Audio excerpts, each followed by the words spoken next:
അപ്പോൾ ഞാൻ കഴിഞ്ഞ വീഡിയോയിൽ പറഞ്ഞിട്ടുണ്ടായിരുന്നു നമ്മുടെ പേറോളിനെ കുറിച്ചിട്ട് ഒരു പുതിയ സീരീസ് തുടങ്ങുകയാണെന്നുള്ളത്. അപ്പോൾ അതിൻ്റെ ഫസ്റ്റ് പാർട്ടാണ് ഇന്ന് പറയാൻ പോകുന്നത്. അപ്പോൾ ആ വീഡിയോയിൽ ഞാൻ ക്ലിയർ ആയിട്ട് പറഞ്ഞിട്ടുണ്ടായിരുന്നു വരുന്ന ഈ വീഡിയോ സീരീസിൽ എന്തൊക്കെയാണ് നമ്മൾ പഠിക്കാൻ പോകുന്നത് എന്നുള്ളതിനെ കുറിച്ചിട്ട്. അപ്പോൾ ആ കാര്യങ്ങളാണ് ഓരോ വീഡിയോകളിലായിട്ടും ചെയ്യാൻ പോകുന്നത്. അപ്പോൾ ഇതെന്ന് പറയുന്നത് ഫസ്റ്റ് പാർട്ടാണ്. ഇന്നിപ്പോൾ നമ്മൾ നോക്കാൻ പോകുന്നത് മാസ്റ്റേഴ്സ് ക്രിയേഷനാണ്. അതായത് എംപ്ലോയി ഗ്രൂപ്പും അതേപോലെ തന്നെ എംപ്ലോയി ആണ് ഇന്ന് ക്രിയേറ്റ് ചെയ്യാൻ പോകുന്നത്. ഹലോ ഫ്രണ്ട്സ്, ഞാൻ syamalanarayanan. Welcome back to my channel tally accounting Malayalam. എൻ്റെ വീഡിയോ ആദ്യമായിട്ടാണ് നിങ്ങൾ കാണണമെന്നുണ്ടെന്നുണ്ടെങ്കിൽ, എൻ്റെ ടീച്ചിങ് സ്റ്റൈല് നിങ്ങൾക്ക് ഇഷ്ടമാണെന്നുണ്ടെന്നുണ്ടെങ്കിൽ ഒന്ന് സബ്സ്ക്രൈബ് ചെയ്യണേ.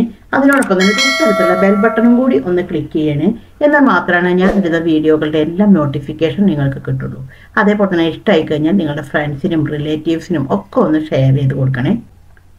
അപ്പോൾ ഫസ്റ്റിലാണെന്നുണ്ടെങ്കിൽ ആദ്യം നമ്മളുടെ കമ്പനിയിൽ പേറോൾ എനേബിൾ ചെയ്ത് വെക്കണം. അപ്പോൾ അതിന് വേണ്ടിയിട്ട് നമ്മൾ എന്താണ് ചെയ്യേണ്ടത് വെച്ചെങ്കിൽ, ഇവിടെ മുകളിൽ കമ്പനിയിലാണ് ക്ലിക്ക് ചെയ്യേണ്ടത്. ഓൾട്ട് കെ അടിച്ചു കഴിഞ്ഞാൽ നമുക്ക് കമ്പനിയിലേക്ക് പോകാൻ പറ്റും. ഇവിടെ വെച്ചിട്ട് ജസ്റ്റ് ക്ലിക്ക് ചെയ്തു. ഇവിടെ F11 ഫീച്ചേഴ്സ് ആണ് സെലക്ട് ചെയ്തിട്ടെടുക്കേണ്ടത്. ഇവിടെ F11 ഫീച്ചേഴ്സ് സെലക്ട് ചെയ്തിട്ടെടുത്തു. അപ്പോൾ ഇവിടെ നമ്മൾക്ക് കാണാൻ പറ്റും പേറോൾ എന്ന് പറഞ്ഞിട്ട് ഇവിടെ ഒരു ഓപ്ഷൻ കാണാൻ പറ്റും, മെയിൻറ്റെയിൻ പേറോൾ. അപ്പോൾ ഈ ഓപ്ഷനാണ് യെസ് കൊടുക്കേണ്ടത്. ഇത് എസ് കൊടുത്തു. അതിൻ്റെ താഴെ തന്നെ ഇവിടെ ചോദിക്കും എനേബിൾ പേറോൾ സ്റ്റാറ്റ്യൂട്ടറി എന്ന് പറഞ്ഞിട്ട് ചോദിക്കും. അപ്പോൾ നമ്മുടെ ഈ വീഡിയോ സീരീസിൽ ഡിസ്കസ് ചെയ്യാൻ പോകുന്നത് ബേസിക് പേറോൾ എങ്ങനെയാണ് സെറ്റ് ചെയ്യുക എന്നുള്ളതിനെ കുറിച്ചും അതേപോലെ തന്നെ സ്റ്റാറ്റ്യൂട്ടറി പേറോൾ സെറ്റിംഗ്സ് എങ്ങനെയാണ് ചെയ്യുക എന്നുള്ളതിനെ കുറിച്ചിട്ടും ഡിസ്കസ് ചെയ്യുന്നുണ്ട്. പക്ഷേ ഇപ്പോൾ നമ്മൾ ബേസിക് പേറോൾ മാത്രമാണ് ഇന്ന് പറയാൻ പോകുന്നത്. അപ്പോൾ നമ്മൾ അതിനെക്കുറിച്ച് പറയുന്ന സമയത്ത് നമ്മൾക്ക് പേറോൾ സ്റ്റാറ്റ്യൂട്ടറി എന്നുള്ള ഓപ്ഷൻ ആക്ടിവേറ്റ് ചെയ്ത് കൊടുക്കാം. ഇപ്പോൾ നമ്മുടെ ഈ ഓപ്ഷൻ ആക്റ്റീവ് ചെയ്ത് കഴിഞ്ഞതിന് ശേഷം ഇത് ജസ്റ്റ് എൻ്റർ അടിച്ച് കഴിഞ്ഞതിന് ശേഷം ആ വിൻഡോ സേവ് ചെയ്തു.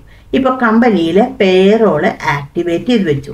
ഇനി നമ്മൾക്ക് ക്രിയേറ്റ് എടുത്തു കഴിഞ്ഞിട്ടുണ്ടെങ്കിൽ ഇവിടെ പുതിയൊരു വിൻഡോ ഇവിടെ വരും. പേറോൾ മാസ്റ്റേഴ്സ് എന്ന് പറഞ്ഞിട്ടൊരു വിൻഡോ വരും. അപ്പോൾ ഈ കാര്യങ്ങളാണ് നമ്മൾ പേറോളിൽ സെറ്റ് ചെയ്യാൻ പോകുന്നത്. അപ്പോൾ ഇത്രയും കാര്യങ്ങളാണ് നമുക്ക് പേറോൾ സെറ്റിങ്സിൽ ആക്ടിവേറ്റ് ചെയ്യേണ്ടതായിട്ടുള്ളത്. അപ്പോൾ ഫസ്റ്റിൽ ഇന്നിപ്പോൾ നമ്മൾ ഡിസ്കസ് ചെയ്യാൻ പോകുന്നത് എംപ്ലോയി ഗ്രൂപ്പ് എങ്ങനെയാണ് ക്രിയേറ്റ് ചെയ്യുക, അതേപോലെ തന്നെ എംപ്ലോയി എങ്ങനെയാണ് ക്രിയേറ്റ് ചെയ്യുക.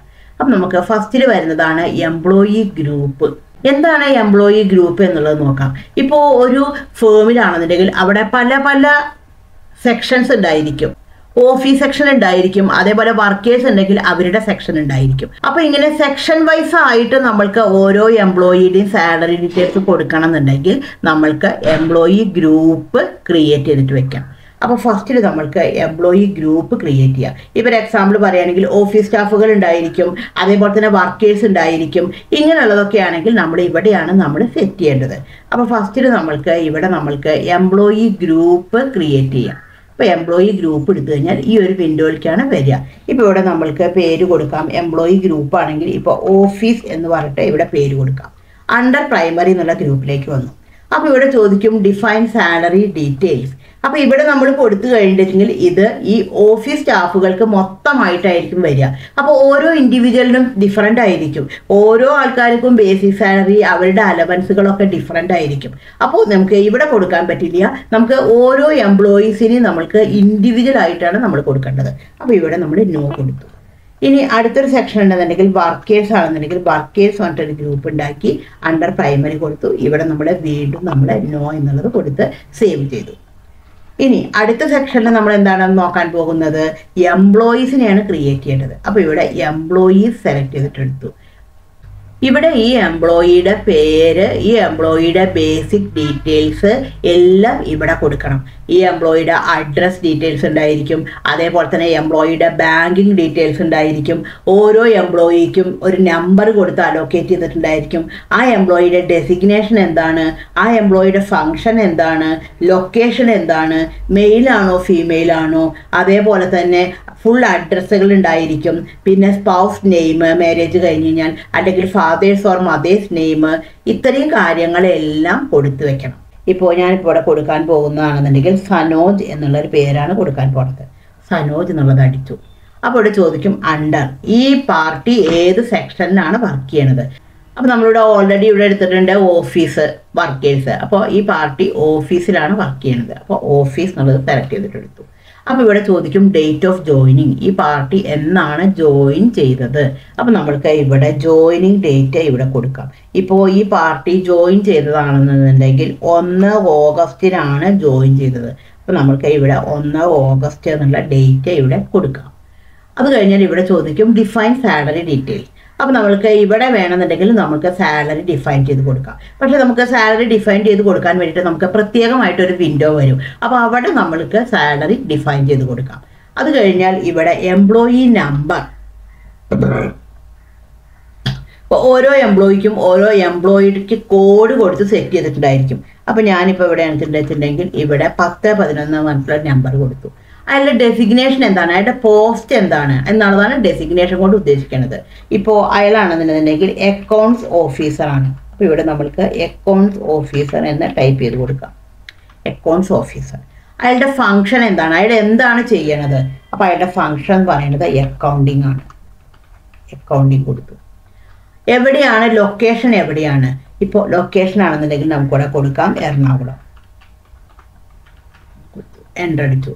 അപ്പോൾ അയാൾ മെയിലാണോ ഫീമെയിലാണോ? അപ്പോൾ ഇവിടെ മെയിൽ എന്നുള്ളതിലേക്ക് സെലക്ട് ചെയ്തിട്ടെടുത്തു.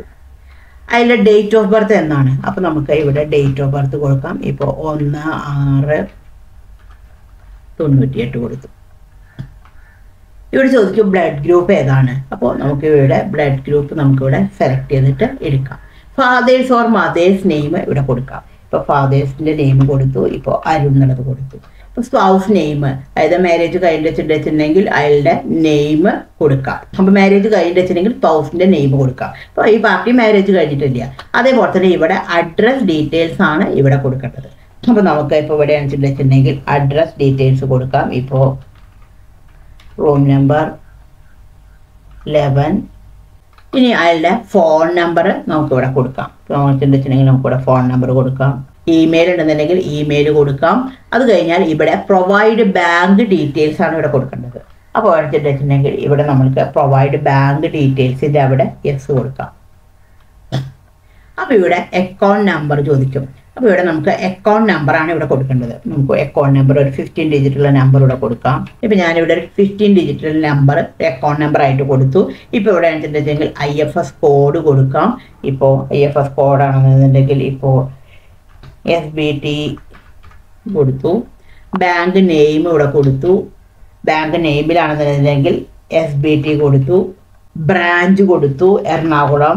അപ്പോൾ ഇവിടെ ചോദിക്കും ട്രാൻസാക്ഷൻ ടൈപ്പ്, അതായത് നമുക്ക് സാലറി കിട്ടുന്ന സമയത്താണെന്നുണ്ടെങ്കിൽ എന്ത് വഴിയാണ് അതായത് സാലറി കിട്ടുന്ന സമയത്ത് ഏത് വഴിയാണ് സാലറി കിട്ടുന്നത്, ചെക്കാണോ ഇ ഫണ്ട് ട്രാൻസ്ഫർ ആണോ? ഇനി നമുക്കിവിടെ ഷോ മോർ അടിച്ചു കഴിഞ്ഞാൽ നമുക്ക് കുറച്ചും കൂടി ഡീറ്റെയിൽസ് എല്ലാം ഇവിടെ വരും. ഇപ്പോൾ ഇ ഫണ്ട് ട്രാൻസ്ഫർ വഴിയാണ് സാലറി കിട്ടുന്നതെന്നുണ്ടെങ്കിൽ ഇവിടെ ഇ ഫണ്ട് ട്രാൻസ്ഫർ സെലക്ട് ചെയ്തിട്ടെടുക്കാം. അപ്പോൾ ഇവിടെ ഇ ഫണ്ട് ട്രാൻസ്ഫർ സെലക്ട് ചെയ്തിട്ടെടുത്തു. അപ്പോൾ നമ്മൾ മുകളിൽ ഫില്ല് ചെയ്തിട്ടുള്ള എല്ലാ ഡീറ്റെയിൽസും ഇവിടെ നമ്മൾക്ക് കാണാൻ പറ്റും. അപ്പോൾ ഇത്രയും കൊടുത്തു കഴിഞ്ഞിട്ടുണ്ടെങ്കിൽ ഈ വിൻഡോ എൻ്റർ അടിച്ചു കഴിഞ്ഞതിൻ്റെ ശേഷം സേവ് ചെയ്തു. ഇപ്പോൾ ഒരു എംപ്ലോയി ഉണ്ടാക്കി കഴിഞ്ഞു. ഇനി നമ്മുടെ ഫേമിൽ എത്ര എംപ്ലോയീസ് ഉണ്ടോ അവരുടെ എല്ലാ ഡീറ്റെയിൽസും ഇതേപോലെ തന്നെയാണ് കൊടുക്കേണ്ടത്. ഇപ്പോൾ വേറൊരു പാർട്ടിയുടെയും കൂടി പേര് കൊടുക്കാം. ഇപ്പോൾ ടോം എന്ന് പറഞ്ഞൊരു പാർട്ടിയുടെ പേര് കൊടുത്തു. ടോമും ഇതേപോലെ തന്നെ ഓഫീസ് സെക്ഷനിലാണ്, ഓഫീസിലേക്ക് കൊടുത്തു. ഇപ്പോൾ ടോമിൻ്റെ ഇവിടെ ജോയിനിങ് ഡേറ്റ് ഇവിടെ കൊടുക്കാം. ഇപ്പോൾ ടോം ജോയിൻ ചെയ്തതാണെന്നുണ്ടെങ്കിൽ ഇതേപോലെ തന്നെ 1/8/2023 തന്നെയാണ്. എൻ്റർ അടിച്ചു. എംപ്ലോയിയുടെ നമ്പർ കൊടുത്തു. ഡെസിഗ്നേഷൻ പറയുന്നതാണെന്നുണ്ടെങ്കിൽ ഇവിടെ സെയിൽസ് മാനേജറിലേക്ക് കൊടുക്കാം. ഇപ്പോൾ ഇവിടെ വെച്ചിട്ടുണ്ടെങ്കിൽ നമുക്ക് അയാളുടെ ഫംഗ്ഷൻ എന്താണെന്നുള്ളത് കൊടുക്കാം. ഇപ്പോൾ ഇവിടെ നമുക്ക് സെയിൽസ് മാനേജർ എന്നുള്ളിടത്താണെങ്കിൽ സൂപ്പർവിഷൻ എന്നുള്ളത് കൊടുക്കാം. സൂപ്പർവിഷൻ. ഇവിടെ ഇതേപോലെ തന്നെ ലൊക്കേഷൻ കൊടുത്തു. ലൊക്കേഷൻ വീണ്ടും എറണാകുളം കൊടുത്തു. ജെൻഡർ എന്നുള്ളിടത്ത് മെയിലിലേക്ക് സെലക്ട് ചെയ്തിട്ടെടുത്തു. ഡേറ്റ് ഓഫ് ബർത്ത് കൊടുത്തു. ഡേറ്റ് ഓഫ് ബർത്ത് പറയുന്നതാണെന്നുണ്ടെങ്കിൽ ഇപ്പോൾ 1/7/2000 കൊടുത്തു. ബ്ലഡ് ഗ്രൂപ്പ് കൊടുത്തു. ഫാദേഴ്സ് ഓർ മദേഴ്സ് നെയിം കൊടുത്തു. ഇവിടെ പ്രകാശിന് കൊടുത്തു. ജസ്റ്റ് എൻ്റർ അടിച്ചു. ഇവിടെ അഡ്രസ് ഡീറ്റെയിൽസ് കൊടുത്തു. ഇപ്പോൾ സൗവർണിക, ഇപ്പോൾ ഇവിടെ കൊടുത്തു സൗവർണിക. എറണാകുളം. എൻ്റർ അടിച്ചു. ഇവിടെ ഫോൺ നമ്പർ കൊടുക്കാം. അതേപോലെ തന്നെ ഇവിടെ പ്രൊവൈഡ് ബാങ്ക് ഡീറ്റെയിൽസിൽ അവിടെ യെസ് കൊടുത്തു. ഇവിടെ അക്കൗണ്ട് നമ്പർ കൊടുക്കാം. IFS കോഡ് കൊടുത്തു.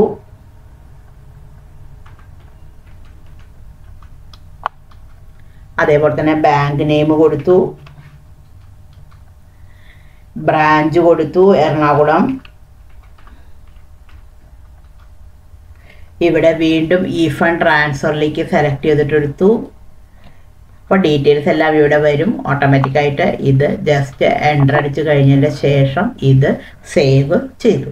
ഇപ്പോൾ എംപ്ലോയി ഗ്രൂപ്പ് ഉണ്ടാക്കി, അതേപോലെ തന്നെ എംപ്ലോയീസിനെ ക്രിയേറ്റ് ചെയ്തു. ഇനി നമുക്ക് ഉണ്ടാക്കിയിട്ടുള്ളതൊക്കെ എവിടെയാണ് കാണുക എന്നുള്ളത് നോക്കാം. നമ്മൾ ഇതുവരെ ഇപ്പോൾ എന്ത് ചെയ്തു എന്നുള്ളത് നോക്കാം. അപ്പം അതിന് വേണ്ടിയിട്ട് എസ്കേപ്പ് ചെയ്ത് പോയി ഓൾട്ടർ സെലക്ട് ചെയ്തിട്ടെടുത്തു. അതിൽ പേറോൾ മാസ്റ്റേഴ്സിൽ എംപ്ലോയി ഗ്രൂപ്പ് സെലക്ട് ചെയ്തിട്ടെടുക്കാം. ഇപ്പം എംപ്ലോയി ഗ്രൂപ്പ് സെലക്ട് ചെയ്തെടുത്തു കഴിഞ്ഞാൽ ഇവിടെ കാണാൻ പറ്റും ഓഫീസ് എന്നുള്ള ഒരു ഗ്രൂപ്പ് ഉണ്ടാക്കിയിട്ടുണ്ട്. അണ്ടർ പ്രൈമറിയിലാണ് ഉണ്ടാക്കിയിരിക്കുന്നത്. അതേപോലെ തന്നെ ഇവിടെ വർക്കേഴ്സ് ഉള്ളൊരു ഗ്രൂപ്പ് ഉണ്ടാക്കി അണ്ടർ പ്രൈമറിയിലാണ് ഉണ്ടാക്കിയിരിക്കുന്നത്. അതേപോലെ തന്നെ ഇവിടെയാണ് വെച്ചിട്ടുണ്ടെങ്കിൽ എംപ്ലോയി സെലക്ട് ചെയ്തിട്ടെടുത്തു. ഇപ്പം എംപ്ലോയീസിലാണെന്നുണ്ടെങ്കിൽ സനോജ് എന്നുള്ളൊരു എംപ്ലോയി ഉണ്ട്. സനോജിൻ്റെ ഫുൾ ഡീറ്റെയിൽസ് ഇവിടെ ടൈപ്പ് ചെയ്തിട്ടുണ്ട്. അതേപോലെ അടുത്ത എംപ്ലോയി പറയുന്നത് ടോമാണ്. ടോമിൻ്റെ കംപ്ലീറ്റ് ഡീറ്റെയിൽസ് ഇവിടെ പോസ്റ്റ് ചെയ്തിട്ടുണ്ട്. അപ്പോൾ എല്ലാ കാര്യങ്ങളും ഇവിടെ ചെയ്ത് വെച്ചിട്ടുണ്ട്. ഇപ്പോൾ നമ്മൾ ഇന്ന് നോക്കിയിട്ടുണ്ടായിരുന്നത് എംപ്ലോയി ഗ്രൂപ്പ് ക്രിയേറ്റ് ചെയ്യാനും എംപ്ലോയിയെ ക്രിയേറ്റ് ചെയ്യാനാണ് നോക്കിയിട്ടുണ്ടായിരുന്നത്. നെക്സ്റ്റ് വീഡിയോയിൽ നമ്മൾ വർക്കിംഗ് യൂണിറ്റ് എങ്ങനെയാണ് ക്രിയേറ്റ് ചെയ്യുക, അതേപോലെ തന്നെ അറ്റൻഡൻസ് ഓർ പ്രൊഡക്ഷൻ ടൈപ്പ് എന്ന് പറഞ്ഞാൽ എന്താണ്, അതെങ്ങനെയാണ് ചെയ്യുക എന്നുള്ളതിനെ കുറിച്ചിട്ടാണ് വിശദീകരിക്കാൻ പോകുന്നത്. അതേപോലെ തന്നെ പേ ഹെഡ്സ് എങ്ങനെയാണ് ചെയ്യുക എന്നുള്ളതിനെ കുറിച്ചിട്ടും പറയുന്നുണ്ട്. അതേപോലെ തന്നെ നമ്മളിപ്പോൾ ഈ സീരീസിൽ എംപ്ലോയിയുടെ ഡിഡക്ഷനും അതേപോലെ തന്നെ എംപ്ലോയറുടെ കോൺട്രിബ്യൂഷനെ കുറിച്ചിട്ടും ഡീറ്റെയിൽ ആയിട്ട് തന്നെ പറയുന്നുണ്ട്. അപ്പോൾ ഞാൻ ഇതിനു മുമ്പ് ഒരു വീഡിയോ ചെയ്തിട്ടുണ്ടായിരുന്നു പേറോളിനെ കുറിച്ചിട്ട്. അപ്പോൾ അതിൽ ജസ്റ്റ് എംപ്ലോയിയുടെ ഡിഡക്ഷൻസ് മാത്രമാണ് പറഞ്ഞിട്ടുണ്ടായിരുന്നുള്ളൂ. അപ്പോൾ ഒരുപാട് ആൾക്കാർ എനിക്ക് കമൻറ്റ് ചെയ്ത് ചോദിച്ചിട്ടുണ്ടായിരുന്നു എംപ്ലോയറുടെ കോൺട്രിബ്യൂഷനെ കുറിച്ചിട്ടും കൂടി വീഡിയോ ചെയ്യുമെന്ന്. അതായത് എംപ്ലോയിയുടെ അടുത്ത് നിന്ന് PF ESI ഒക്കെ ഡിഡക്റ്റ് ചെയ്യുന്നതിനോടൊപ്പം തന്നെ എംപ്ലോയറും ഒരു സർട്ടൻ പെർസെൻറ്റേജ് കോൺട്രിബ്യൂട്ട് ചെയ്യും. അപ്പോൾ അത് എങ്ങനെയാണെന്നുള്ളതൊക്കെ നമുക്ക് ഡീറ്റെയിൽ ആയിട്ട് വരുന്ന വീഡിയോകളിൽ നോക്കാം. ഈ വീഡിയോ നിങ്ങൾക്ക് യൂസ്ഫുൾ ആയി എന്ന് തന്നെ ഞാൻ വിചാരിക്കുന്നു. Thank you for watching.